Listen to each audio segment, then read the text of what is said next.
pessoal, tudo bem? Olha, aqui mais uma vez a Adriana da Ferreira WA. Sou eu mesma. Tô com um cabelinho diferente aí de novo, né? A Adriana vai mudando assim, gente. Eu acho que eu fico assim, são tantos vídeos que eu gravo aqui que eu não aguento ficar olhando aqui pra mim o tempo inteiro. Aí eu vou lá, corto aqui, pinta dali, vai fazendo, vai mudando, né? Mas agora eu tô aqui, agora é uma fase loira.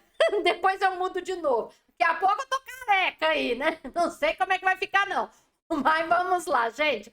Olha, eu vou passar as informações aqui para vocês, né? Muita gente aí tá aguardando pelos vídeos da Adriana em relação aí ao assunto, né, deste programa do novo governo, chamado aí de Litígio Zero, Receita Federal do Brasil e PGFN. Na realidade, será aí uma possibilidade de negociações de dívidas, né? As adesões iniciarão agora, a partir de fevereiro, vai até 31 de março de 2023. Agora você já vai perguntar para Adriana, tem um monte de gente aqui mandando o zap zap. Ô, gente, muita gente aí, porque tem mais de 52 mil inscritos no meu canal, né? Então é um monte de gente mandando o zap zap, perguntando, Dona Adriana, quando começa? Dona Adriana, será que vai dar, eu vou me encaixar? Eu sou o MEI. Dona Adriana, eu sou pessoa física e eu vou poder aderir. Ô, Adriana, esse parcelamento aí, esse novo modelo, vai ser igual ao PL 4728, que está engavetado dentro da gaveta lá do Rodrigo Pacheco, que nós conversamos tanto sobre ele aí no ano passado, 2022, Dona Adriana, como é que vai ser esse negócio? Por isso que eu fui lá, peguei a portaria conjunta de número 1 de 2023, ali tem todas as regras sobre este assunto. Eu vou pedir a paciência de vocês, são 34 slides que eu montei aqui. Agora, é claro, tem muitas pessoas no Brasil afora que às vezes não me conhecem ainda. Por isso que eu sempre tenho que fazer uma apresentação aqui da minha pessoinha para eles saberem se eu tenho total propriedade para passar essas informações para eles aí. Eu preciso demonstrar a minha confiança, o currículo da Adriana, e assim vai. Agora, se você já é inscrito no meu canal, já faz parte, já sabe que a Adriana é essa maluquinha aqui, maluquinha mais ou menos, mas ela é muito séria para passar informações para vocês, sempre confiáveis, com total propriedade, de acordo com os embasamentos legais, né? Então, é claro, se você já é inscrito, é membro também, tem gente chegando, se tornando membro do meu canal, é diferente, membro e inscrito, hein? Membro vai estar ajudando, e a gente também acaba que está ajudando você. Então, assim, se você já é, pula, já vai direto, vai vendo o material aí. Apesar que a gente vai subdividir aqui para vocês por tópicos, aí você vai direto onde você já precisa ver. Se você não me conhece ainda, quer saber informações a nosso respeito, Ferreira WA, Adriana Ferreira. Vamos lá! Vamos ver um materialzinho aí com calma, não tenham pressa não, hein, gente? E depois, é claro, eu preciso que vocês aí aproveitem, né? Vocês já sabem que se a gente não pedir os joinha para vocês, os compartilhamentos destas informações, dar as curtidas, deixar os comentários aqui no canal. Se vocês não fizerem isso, não vai adiantar nada. O YouTube não vai dar atenção para Adriana para os vídeos dela. Apesar que a minha avaliação aqui é 100%. Eu sei que vocês sabem que as minhas informações são boas, né? E eu sei que de cara vocês já vão apertando essa mãozinha aí, já vai dando as curtidas. Cada curtida que um dá aí para Adriana, ó, o YouTube já fala assim, ó, já manda, um monte de gente começa a visualizar os meus vídeos, né? Então, ajuda aí com as curtidas. Vamos lá, então, aí. Olha aí, que programa Litígio Zero. A professorinha aí, sempre. Tem o diplominha aí, hein? Adriana Ferreira, especialista tributária. Sou bacharel em Ciências Contábeis, pós-graduada em Direito Tributário. Gente, eu atuo há mais de 30 anos somente na área tributária. Então, assim, é por isso que eu falo, né? Além de ter feito pós-graduação em Direito Tributário, eu atuo há mais de 20 anos no ramo da construção civil, ajudando os coleguinhas aí, construtores do Brasil afora. Desde 2015, atuando com a minha empresa, Ferreira WA, eu só atuo restituindo créditos. Para quem? Para as construtoras. Sobram muitos créditos delas, de INSS, sobre notas fiscais, etc, etc. A Adriana vai lá e faz um processão lá e ajuda a pegar esses recursos de volta, né? Também estudei aí, eu sou muito estudiosa, gente, a vida inteira estudando, olha lá, até para concurso de auditor eu fiquei uns 3 anos full time estudando. Então, esta sou eu, é para que vocês saibam aí um pouquinho a meu respeito, ok? Então, vamos lá, gente, medidas de recuperação fiscal, né? Então, o Ministério da Fazenda apresenta conjunto de medidas para a recuperação fiscal. O Ministério da Fazenda afirmou que sua equipe está fazendo uma reestimativa das receitas e despesas para 2023. Então, nós já estamos no início do ano 2023, no novo governo, e é claro, aí vem agora as medidas adotadas por eles, né? Então, o Ministério da Fazenda apresenta conjunto de medidas de recuperação fiscal, nós já vimos. O Ministério da Fazenda afirmou que sua equipe está fazendo uma reestimativa, é o que a gente acabou de ver. Publicado quando esta matéria? 13 de janeiro de 2023, às 11 horas e 21. Vamos lá agora, hein? É leitura, é teoria, né? Então aqui não dá para falar um monte de coisa, mostrar desenho, isso, aquilo. Não, por enquanto nós vamos entender as regras, a teoria desta portaria conjunta, tá bom? Então vamos seguindo aí. Mas isso aqui são algumas informações iniciais que estão lá na página da Receita Federal e depois sim a gente vai entrar efetivamente no embasamento legal que é a portaria conjunta 1 de 2023, ok? Então olha isso aí, ó. O Ministério da Fazenda apresentou nesta quinta-feira, 12/1, um conjunto de medidas econômicas para a recuperação fiscal de contas públicas do país. As ações anunciadas têm entre seus objetivos reduzir a litigiosidade fiscal e evitar distorções tributárias. Em entrevista coletiva realizada na sede do Ministério da Fazenda em Brasília, o Haddad afirma que sua equipe está fazendo uma reestimativa das receitas e despesas para 2023. Vão gastar demais esse ano, né? Acompanhado das ministras do Planejamento e Orçamento, Simone Tebet, e da Gestão de Inovação e Serviço Público, Esther, e dos secretários, etc. O ministro da Economia, ele ressaltou que a prioridade é reparar os problemas da gestão fiscal anterior, responsável por medidas que não consideraram as consequências que corroem a base fiscal do ano seguinte. Isso levou a Secretaria do Tesouro, segundo o ministro, a uma reestimativa das receitas e das despesas para 2023. O objetivo nesse momento é que o déficit primário fica entre tal do produto interno. Gente, eu sou tributarista. A minha maneira de pensar, a minha análise é totalmente diferente. Mas não vou dar a minha opinião aqui agora. Vamos seguindo a leitura da notícia. CARF. Dentro do conjunto de medidas anunciadas para a recuperação da situação fiscal, outro destaque que foi a situação avaliada pela equipe econômica como insustentável no âmbito do Conselho Administrativo de Recursos Fiscais, o CARF. Eles vão tomar medidas lá também, né? O estoque de processo administrativo do Conselho vem oscilando em torno de 100 mil desde 2018. Gente, sempre tivemos milhares, até milhões de processos aí administrativos, né? Há anos e anos aí, que realmente são escancarados, né? Eu trabalho muito com processos, como eu trabalho com restituições de créditos, então tudo acaba virando processos. E são muito morosos. Receita Federal não tem mão de obra lá, auditores. Muitos dos processos, às vezes, são manuais. Vai ter que ter alguém lá do lado de dentro da Receita Federal para poder fazer a análise dos processos. Então, às vezes, aqui, muitos contribuintes nossos aí também acabam sendo prejudicados, porque realmente tem muita morosidade. Neste caso aí, eu espero que realmente tomem providência para poder melhorar e agilizar aí o andamento, as análises dos processos. Aí eu concordo.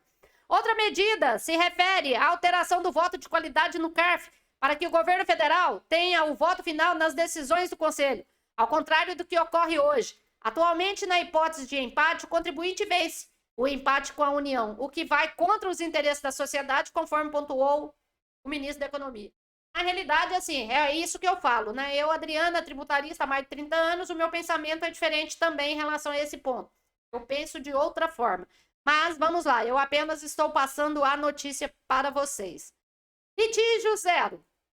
Apresentado pelo governo no anúncio de hoje, só que já foi anunciado, é que agora que eu estou gravando o vídeo para vocês, Programa de Redução de Litigiosidade Fiscal, também chamado de Programa Litígio Zero, dirigido às pessoas, preste atenção agora, pessoas físicas, microempresas, empresas de pequeno porte, gente, prevê 40% a 50% de desconto sobre o valor total do débito. Neste caso, para estas situações, eles estão prevendo esses descontos, eles deverão vir a ocorrer em cima do valor principal do tributo, juros e multa. Vai ser geral também para as demais empresas? Não, é outra história.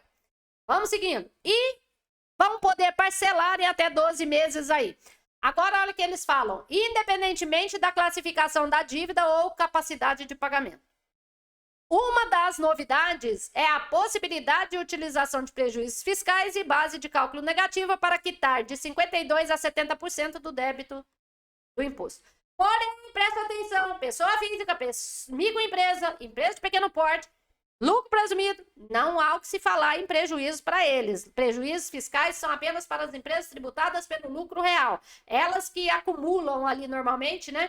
Quando chega determinado ano, determinado período, às vezes os seus gastos, os seus custos ali da sua atividade, da sua empresa, superaram as suas receitas. Aí ele acaba não pagando imposto de renda, nem CSLL, e acaba aí ficando com o que a gente chama de prejuízos fiscais. Empresas tributadas pelo lucro real.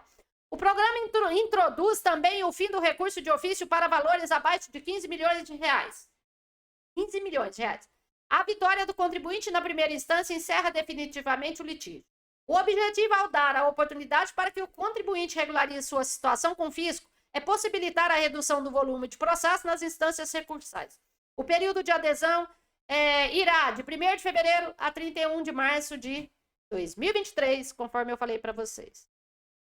ICMS.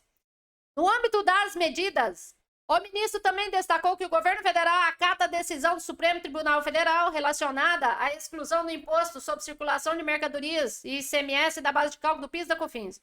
O objetivo do governo é afastar a insegurança jurídica em relação aos creditamentos. PIS e COFINS não serão calculados sobre o ICMS, coerentemente, tampouco serão computados na forma. Inclusive, em relação a isso, nós já temos aí a publicação de uma instrução normativa da própria Receita Federal do Brasil, que já tinha definido esta possibilidade da exclusão do ICMS da base de cálculo do PIS e da COFINS, né? Então, a nota aqui do Ministério da Fazenda. Agora, vamos seguindo. Agora sim, a gente já vai entrar na própria normativa, que é a portaria conjunta. Olha aí, a Receita Federal, acabou com a Marta, o leãozão aí. E a PGFN, né? Aí ela é uma balancinha ali. Mas vamos seguindo aí, gente. Diário Oficial da União. Foi publicada lá, então, no dia 12 de janeiro de 2023. Está publicado lá a portaria conjunta PGFN, Receita Federal do Brasil, número 1, de 12 de janeiro de 2023. O que acontece? O que essa portaria fez? Ela institui o Programa de Redução de Litigiosidade Fiscal, PRLF, estabelecendo condições para a transação excepcional na cobrança de dívida em contencioso administrativo tributário no âmbito da Delegacia da Receita Federal de Julgamento, DRSJ, do Conselho Administrativo de Recursos Fiscais, o CARF, e de pequeno valor no contencioso administrativo ou inscrito em dívida ativa da União. Então, nós estamos vendo aqui que não é geral. Não é para todos os devedores do Brasil quem se encontrar nestas situações. Vamos seguindo aqui. O Procurador-Geral da Fazenda Nacional, substituto, e o Secretário Especial da Receita Federal do Brasil, uso das atribuições que lhes conferem os artigos 10A, 14 do caput do parágrafo único e 25, todos da Lei 3.988, de 14 de abril de 2022, eles resolvem. Então, vimos aqui, tanto da PGFN quanto da Receita Federal do Brasil. Artigo 1º desta portaria 1 de 2023. Esta portaria institui o Programa de Redução de Litigiosidade Fiscal, PRLF, que está sendo chamado, medida excepcional de regularização fiscal por meio de realização da transação resolutiva de litígio administrativo tributário no âmbito da Delegacia da Receita Federal de Julgamento, DRJ, o Conselho Administrativo de Recursos Fiscais, CARF, e de pequeno valor no contencioso administrativo ou inscrito em dívida ativa da União. É o artigo 1º desta portaria. O que diz aí, dona Adriana? O artigo 2 desta portaria 1/2023, assunto, adesão, negociações de dívidas.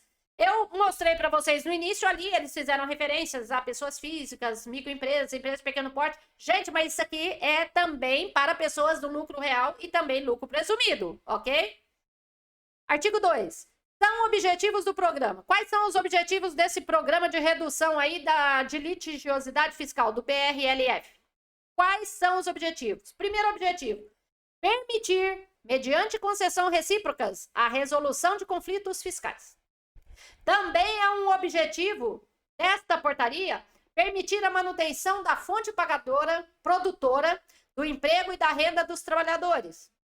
Também é um objetivo desta portaria assegurar que a cobrança dos créditos tributários em contencioso administrativo tributário seja realizada de forma a ajustar a expectativa de reconhecimento, a capacidade de geração de resultados dos contribuintes. E também é objetivo desta portaria 1 de 2023 efetivar o princípio constitucional da razoável duração dos processos no âmbito administrativo tributário federal.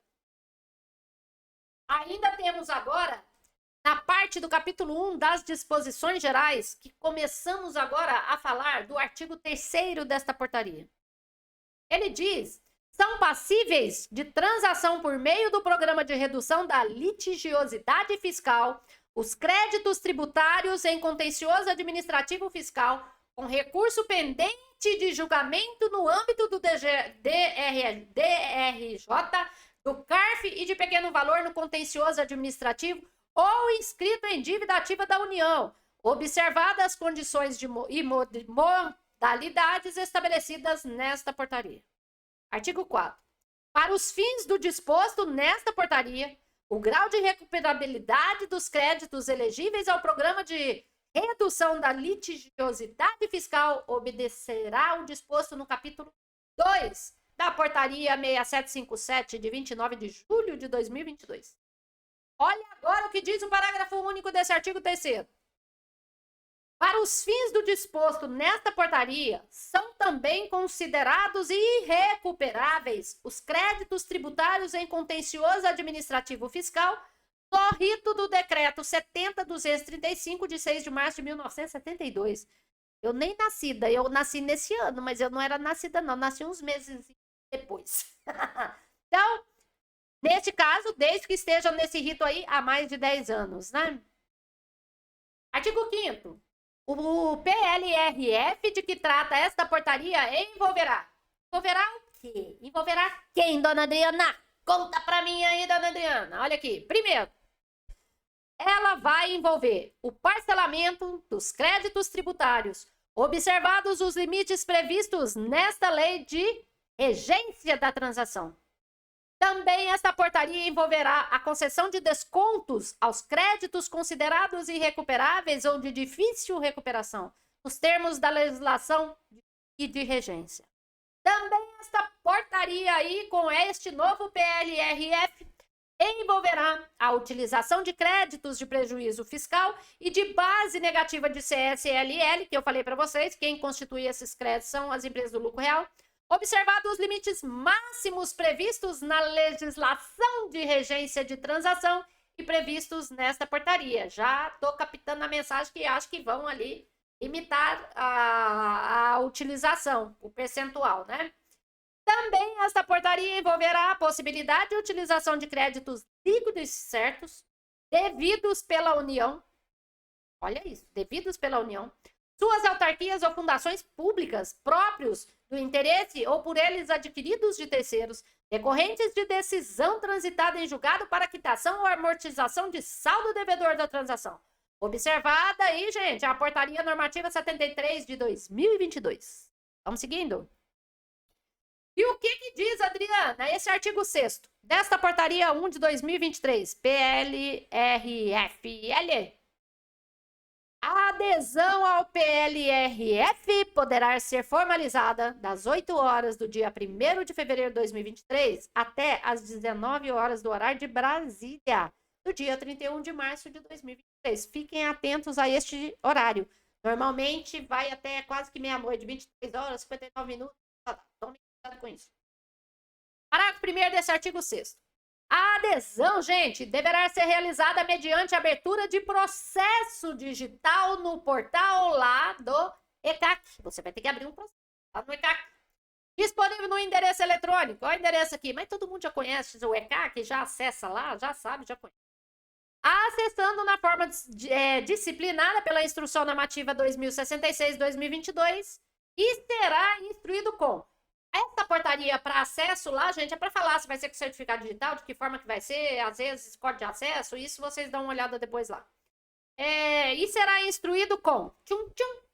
Primeiro, requerimento da adesão, o seu processo que você vai ter que fazer lá mediante ao ECAC, você vai fazer um requerimento de adesão na forma do formulário próprio, disponível no portal do ECAC devidamente preenchido. 2.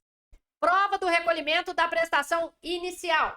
Tchan, tchan. E, sendo o caso, certificação expedida por profissional contábil com registro regular no Conselho Regional de Contabilidade acerca da existência e regularidade escritural de créditos decorrentes de prejuízo fiscal e base de negativa de CSLL apurados e declarados à Receita Federal do Brasil, bem como da disponibilidade desses créditos na forma de formulário próprio disponível lá no portal do ECAC. Vocês vão ter que olhar tudo isso. Parágrafo 2º deste artigo 6º, nós estamos falando o que mesmo, dona Adriana? Eu já esqueci. Oh, esquece não, olha lá, ó, nós estamos falando da adesão. Como é que vai funcionar, onde vai fazer, como é, que formulário, o que é. Oh, é isso, está no artigo 6º. Vimos as informações do parágrafo 1º. E agora o parágrafo 2º desse artigo 6º. O processo digital que o senhor aí do outro ladinho vai abrir, ele será aberto selecionando-se a opção transação tributária. Lá no campo área de concentração de serviços. Vocês vão entrar, vai aparecer isso lá para vocês a partir de 1º de fevereiro. E a seguir, mediante seleção do serviço, transação por adesão no programa de redução de litigiosidade fiscal. O que diz o parágrafo 3º desse artigo 6º? Contribuinte deverá aderir ao domicílio tributário DTE. Vai ter que fazer isso. Por que eu tenho que fazer isso? Aderir a ele. É ali que vocês recebem os comunicados na sua caixa postal. Qualquer notificações que vier depois da Receita Federal. Então, olha o que eu vou falar aqui, ó. Contribuinte deverá aderir ao domicílio tributário eletrônico DTE e manter a adesão durante todo o período em que a transação estiver vigente, mediante o consentimento expresso nos termos do parágrafo 5º do artigo 23 do Decreto 70.235 de 72. Para quê? Para a implementação pela Receita Federal do Brasil aí, de endereço eletrônico para envio das comunicações ao seu domicílio tributário, com prova de recebimento. É o que eu falei, passa a ser eletrônico aí dentro da sua caixa postal no ECAC. Parágrafo 4º desse artigo 6º, estamos falando da adesão, né, a esta nova sistemática para regularizar aí débitos de vocês.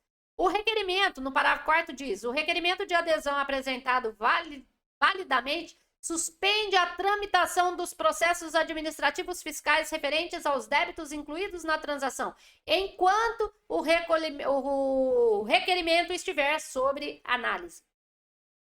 Parágrafo 5º desse artigo 6º, falando ainda da parte da adesão a este parcelamento.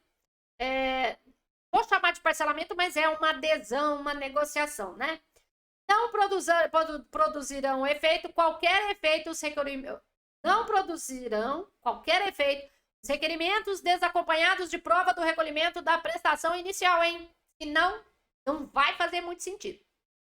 Parágrafo 6º. Havendo incompletude na documentação apresentada, o contribuinte será intimado para, num prazo de 10 dias, suprir a falha apontada. Isso quer dizer, vai ter que apresentar as informações que forem lhes solicitadas.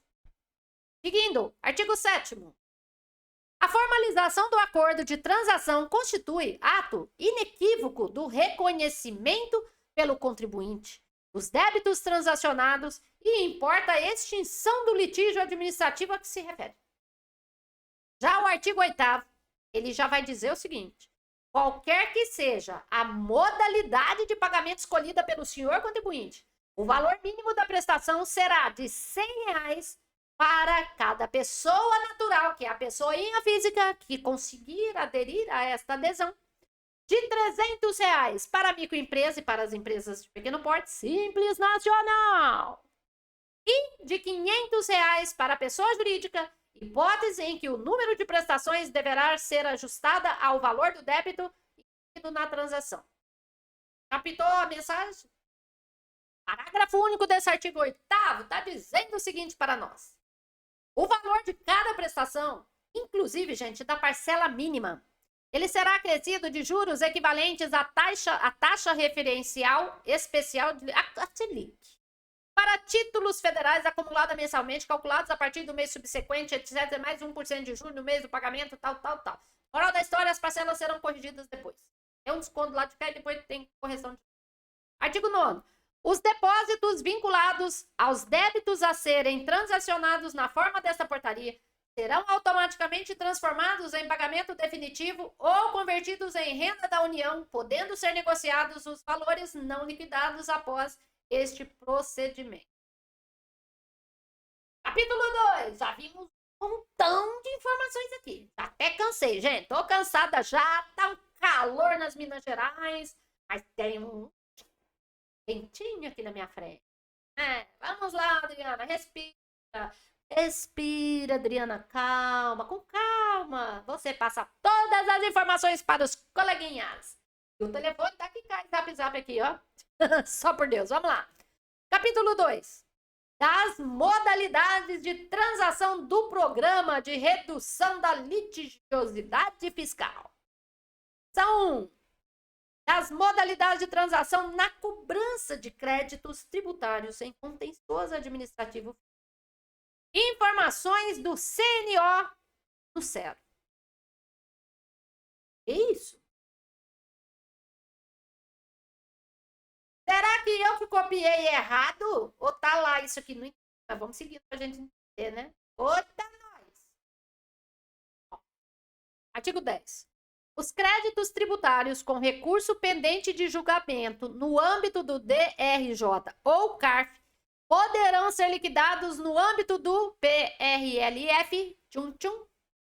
Primeiro, se classificados como irrecuperáveis ou de difícil recuperação, com redução de até 100% no valor dos juros e das multas, observado o limite de até 65% sobre o valor total de cada crédito objeto da negociação. Sendo, a linha A, no mínimo 30% do saldo devedor pago em dinheiro, din-din, em até 9 prestações mensais e sucessivas. A linha B. O restante, com uso de créditos decorrentes de prejuízo fiscal e base de cálculo negativa de CSL apurada até 31 de dezembro de 2021. Aqui não falou, igual lá atrás estava aparecendo que iam limitar ali, né, o percentual. Aqui está falando o restante com uso de crédito decorrente de prejuízo fiscal. Tudo bem, de qualquer forma não vai usar inteiro. Vamos seguir. Inciso 2 desse artigo 10. Crédito tributário com recurso pendente de julgamento no âmbito aqui do CARF ou do DRJ poderão ser liquidados. Inciso 2. Se classificados com alta ou média perspectiva de recuperação mediante pagamento de no mínimo de 48% do valor consolidado dos créditos transacionados em 9 prestações mensais sucessivas também. E o restante, dona Adriana? O restante do saldo devedor, com uso de créditos decorrentes de prejuízo fiscal e base negativa de CSL, também apurados até 31 de dezembro de 2021. Tem mais? Tem, vamos lá. Artigo 11. Portaria Conjunta 1 de 2023. Novo modelo para tentar recuperar mais um cadinho de dinheiro. Vamos precisar de dinheiro esse ano de 2023.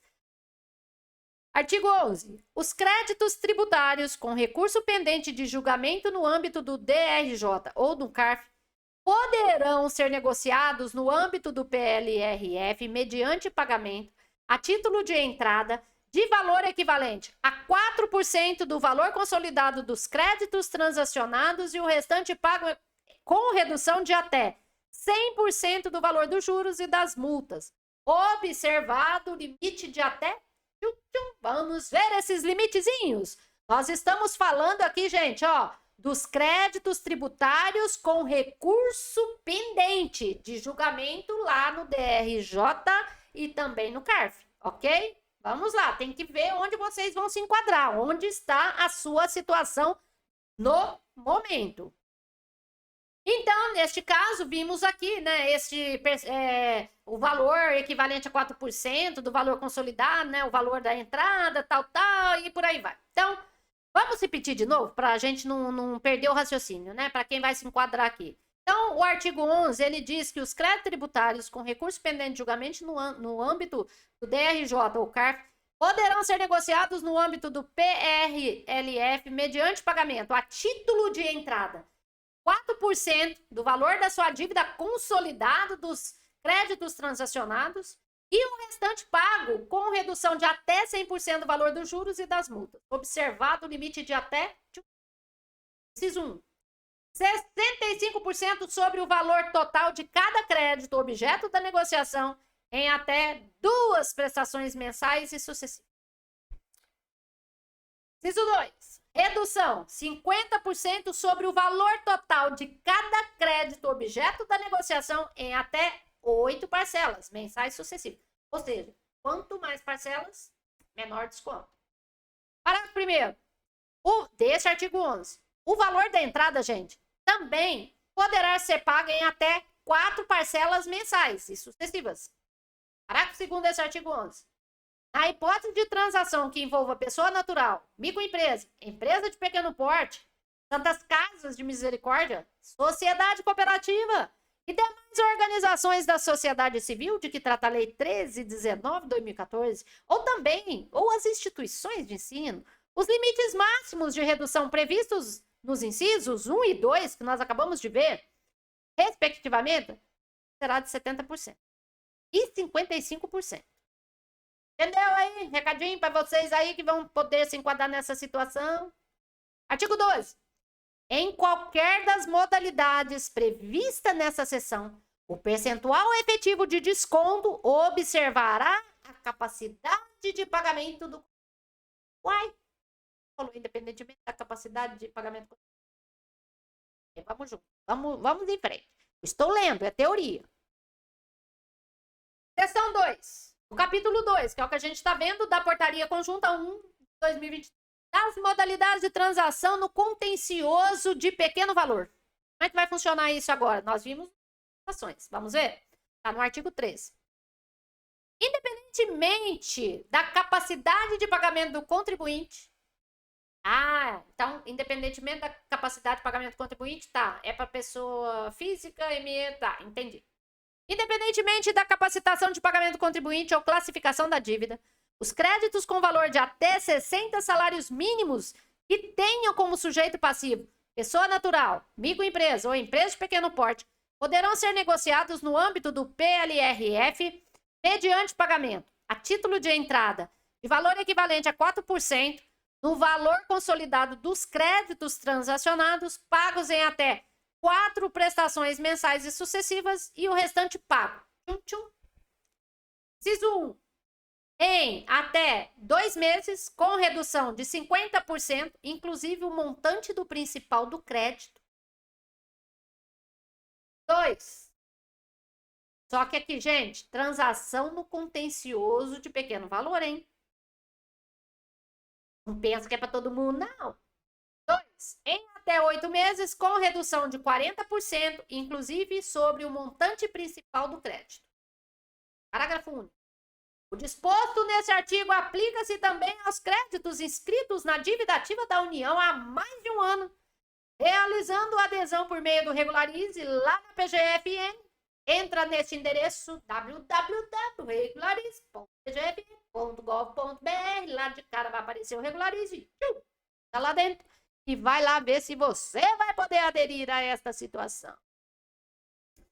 Capítulo 3. A utilização de prejuízo fiscal e de base de cálculo negativa. Zoinha, jurídica, tributadinha aí pelo lucro real, senhoria. Ficou com prejuízo aí, teve menos receita do que gastos, né? Aí o seu balanço lá no finalzinho da sua DRE. O que é a DRE? Demonstração do resultado do exercício. Ali, acabou ali dando um prejuízo. E depois você levou lá pro seu PL, balanço. Falei que eu entendo tudo aí de contabilidade também, gente. Depois eu vou passar para vocês. Então vamos lá, senhorzinhos. Vamos ver o senhor que vai se enquadrar nessa sistemática e vai poder utilizar prejuízo se você tiver. Vamos ver o que vai dizer a respeito disso aqui. Artigo 14. A utilização de créditos de prejuízo fiscal e base de cálculo negativa da CSLL de titularidade do responsável tributário ou corresponsável pelo débito, de pessoa jurídica controladora ou controlada, de forma direta ou indireta, ou de sociedades que sejam controladas direta ou indiretamente por uma ou outra mesma pessoa jurídica, é admissível, desde que o vínculo jurídico em questão tenha se consolidado aí, viu, nessas situações até 31 de dezembro de 2021 e se mantenham nesta condição até a data da adesão ao PRLF, 1º de fevereiro de 2000. Vai até 31 de março de 2000. Parágrafo 1º do artigo 14. O valor dos créditos de prejuízo fiscal e de base negativa de CSLL será determinado.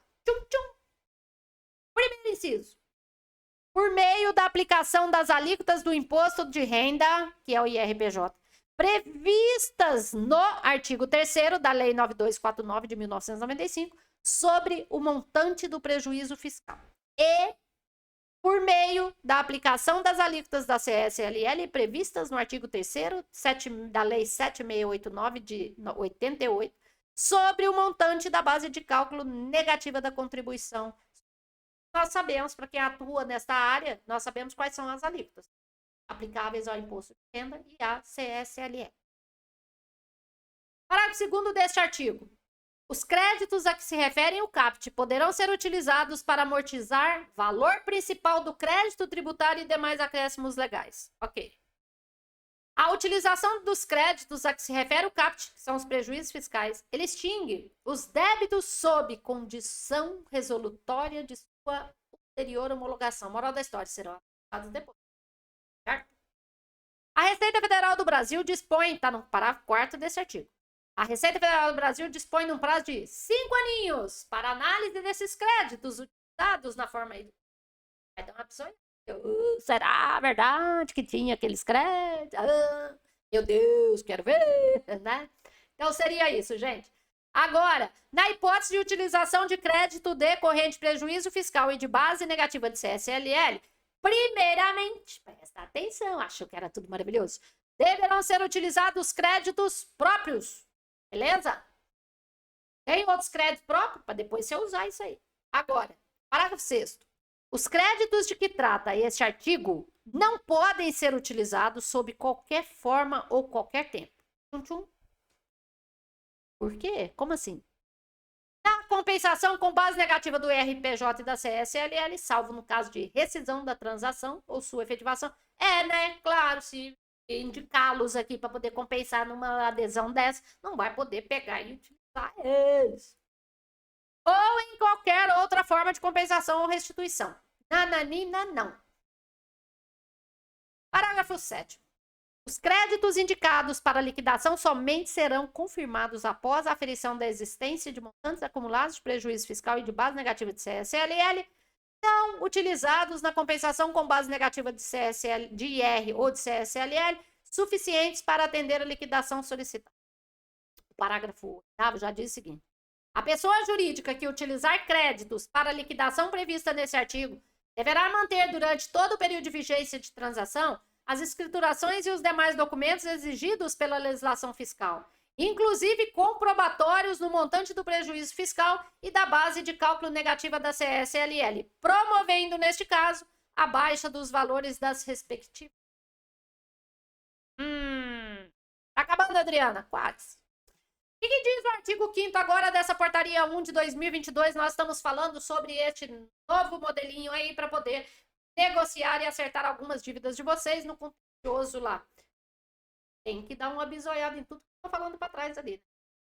Onde que cada um vai se enquadrar? Artigo 15.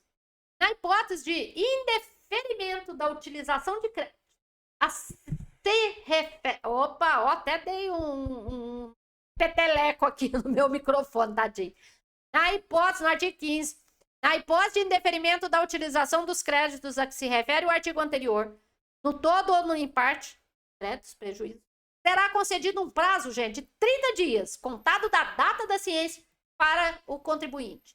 O que ele vai ter que fazer aí, coleguinha? O que o senhor vai ter que correr para fazer para atender depois? Primeiro, promover o pagamento em espécie do saldo devedor amortizado indevidamente com os créditos. Vai usar crédito que não existe?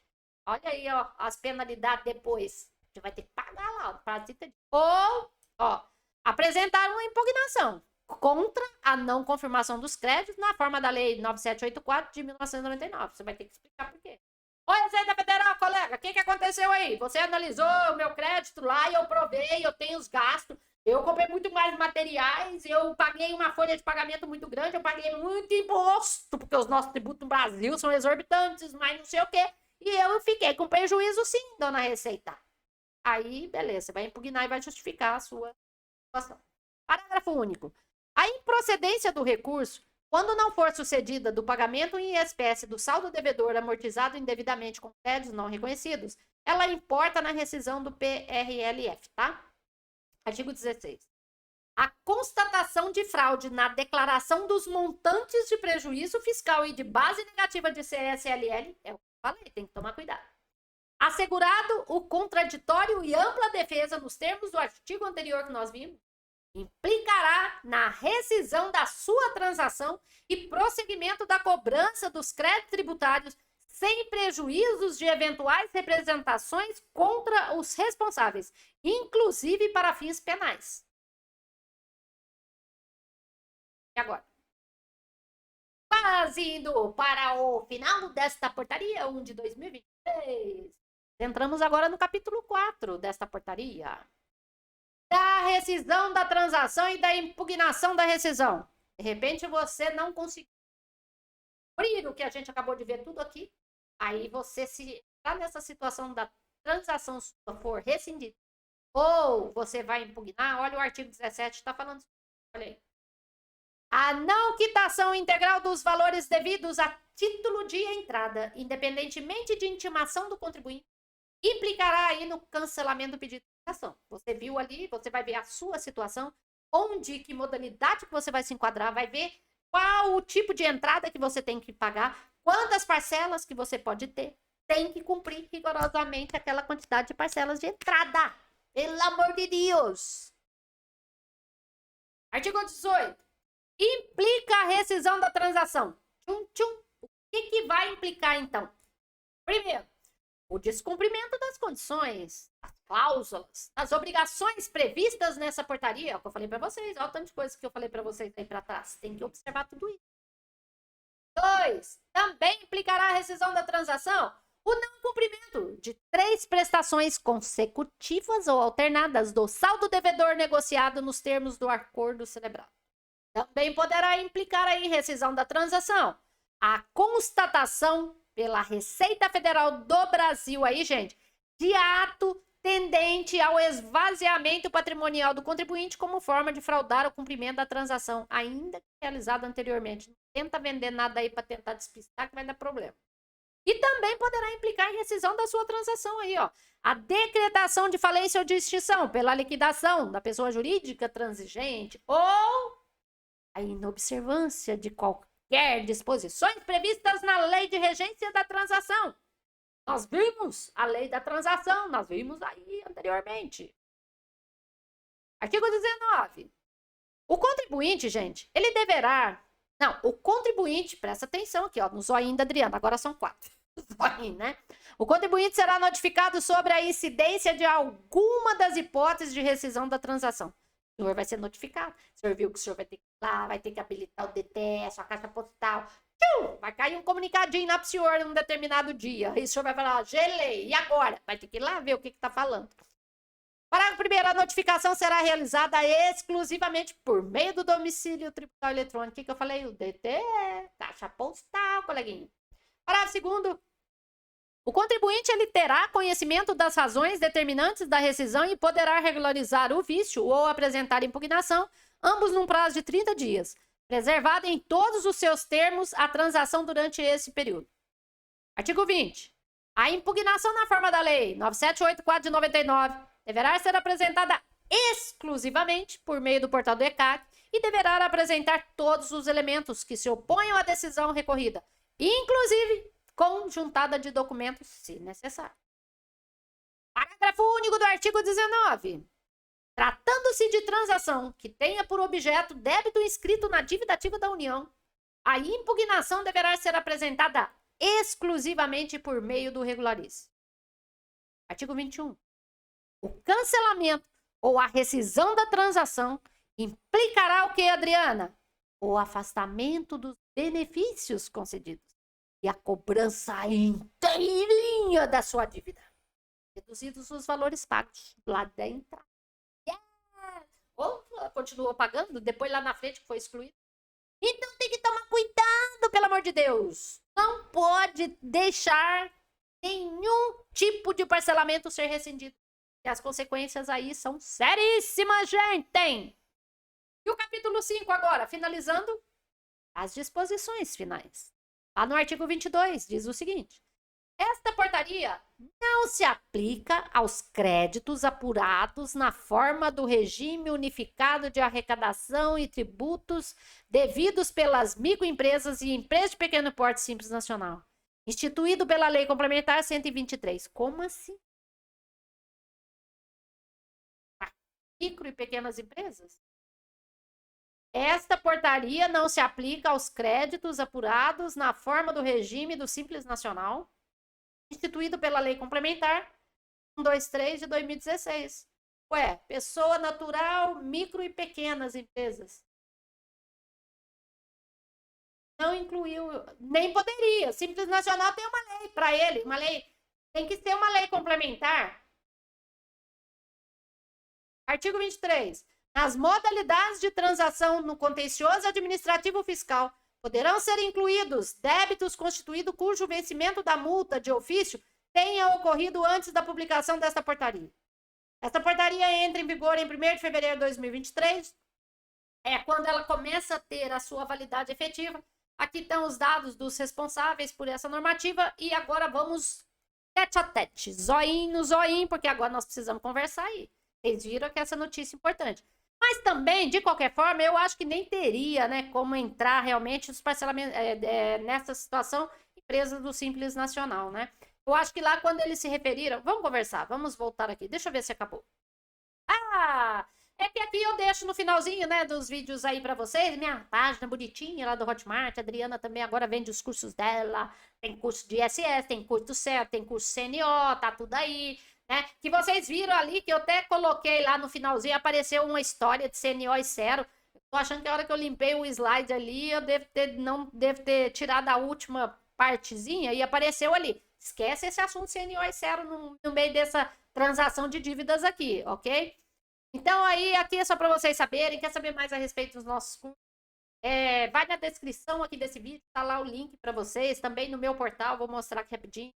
Clica nessa bolinha quando vocês entrarem lá na plataforma, né? No link. Aqui vocês vão ver um monte de informações aqui para baixo a respeito da Adriana também. E aqui é o do nosso portal Ferreira WA. Os cursos estão lá também. Todas as informações dos cursos da Adriana do YouTube vem tudo para cá, tá tudo amarradinho, automatizado. O link também tá na descrição do vídeo para você. Aqui também, né? Aí a carinha do canal tributário do YouTube. Por isso que eu peço para vocês, venham se inscrever. Tem tantas playlists, muitos vídeos, né? E vocês vão poder ser ajudados aí, né? E a Adriana fala para vocês o seguinte, gente. Lutar sempre. Desistir, sabe quando? Nunca. Jamais. A gente não pode desistir diante das dificuldades, né? Agora vamos aqui para eu fazer o fechamento para vocês sobre este assunto. É importante que os senhores contribuintes se atentem, cada um que estiver nestas determinadas situações. Vocês viram ali quais situações que vão poder aderir a estas modalidades de negociações de dívidas. Quando você vê falar muito ali crédito, é porque é crédito a favor lá da Receita Federal e crédito a favor da PGFN, né? Por isso que se refere muito a créditos, né? E é claro que ali, por outro lado, quando fala crédito do contribuinte, utilização de crédito do contribuinte, aí sim, créditos que o contribuinte tiver do lado de cá para poder liquidar seus débitos aí.